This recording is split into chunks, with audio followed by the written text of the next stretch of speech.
Welcome to the Town Hall Theater stage. I am Zach Shivers, the box office manager, and I'm here today with director Melissa Lourie because you have got a play, Small Mouth Sounds, that is about to open Thursday, May 4th. Welcome, Melissa. Thanks for joining me. Thanks. Good to be here, Zach. So, Town Hall Theater, this is where the play is going to take place. Yes. But Middlebury Acting Company, that is who is presenting the play. Yes. You are also the founder and artistic director of Middlebury Acting Company. So tell me what makes Middlebury Acting Company Productions distinct. Well, we are a resident company of Town Hall Theater. That's right.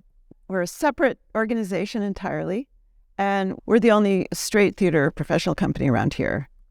And we have very particular kind of standards, I guess you could say.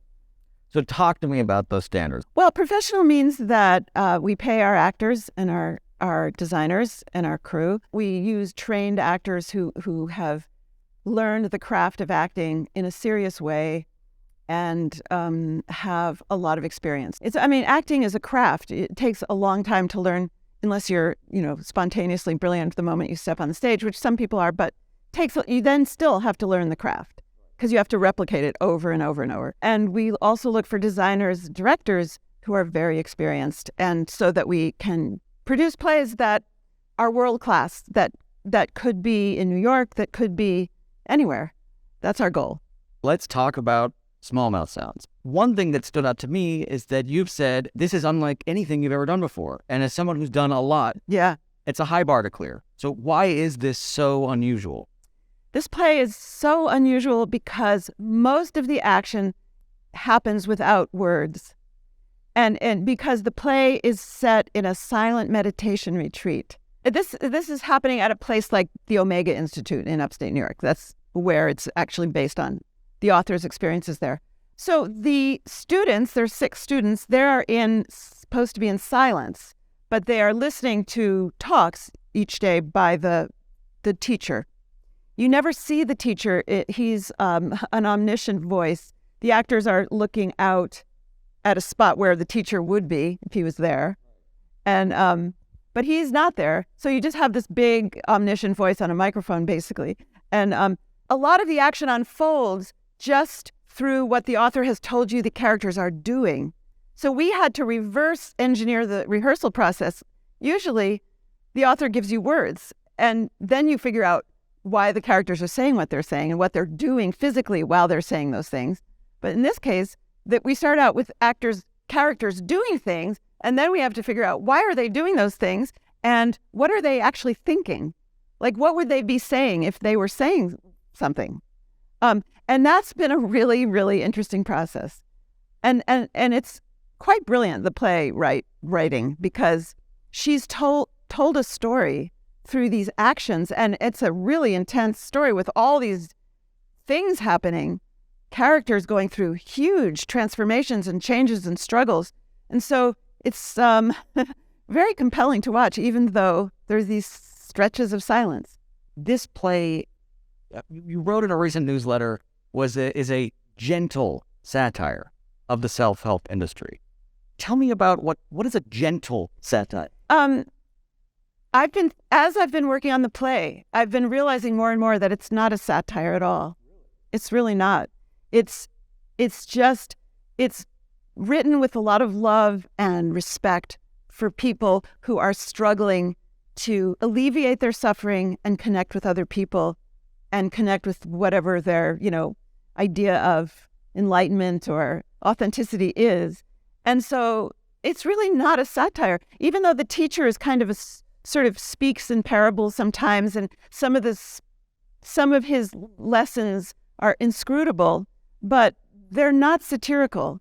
I actually was listening to some real gurus, and they're equally weird. So it's really not a satire. Is anything coming up for you from your personal life? Like, have you personally been to a silent retreat? Have you dealt with gurus? I never went to a silent retreat. I have done some meditation. I do some meditation. I guess you could say I'm a seeker. I'm a person who thinks a lot about, like, what is this all about? Why are we here? And that's partly why I love this play, because it's the first play that I've seen in a long time that directly addresses those questions. with a light touch. It's not like a major bummer. So what do you hope audiences take away from this? Yeah, I hope audiences will be really moved by this play and really see themselves in the characters. It'll be a little bit like the audience is also at this retreat because they're in silence too. They can't talk. And they hear this teacher and the teacher's message is really quite, beautiful in the end. It's like, you're not alone in everything that you're going through. You're not alone. I think it's very moving. Yeah. Yeah. Wow. Something that's special about live theater is you actually are always sort of a participant in a way. Yeah. And that's why, theater is so important to me, is that it brings people out of their homes, out of their fortresses, and out of off their screens, and makes us have a communal experience together.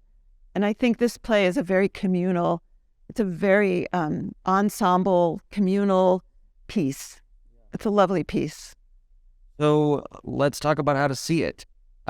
I can say that I'm really excited that there is reserved seating. Yes. It could get you a specific seat. Yeah. So that's all. We always try and do that when we can. And you've done something special. You're experimenting with how pricing works. Do you want to talk about that for this play? Sure. We thought, let's try offering different tiers of pricing so that people who might say, I can't really do $30 a ticket and a babysitter and go out to eat. So we're offering them, a cheaper ticket. And we also hope there's a more generous ticket so that people who have plenty of, resources can offer to pay the full generous price. And because we do need, tickets don't cover our expenses. So the more people can pay, the better off we are.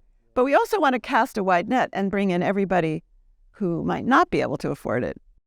Well, I am really excited for Small Mouth Sounds. It is coming up this Thursday, May 4th.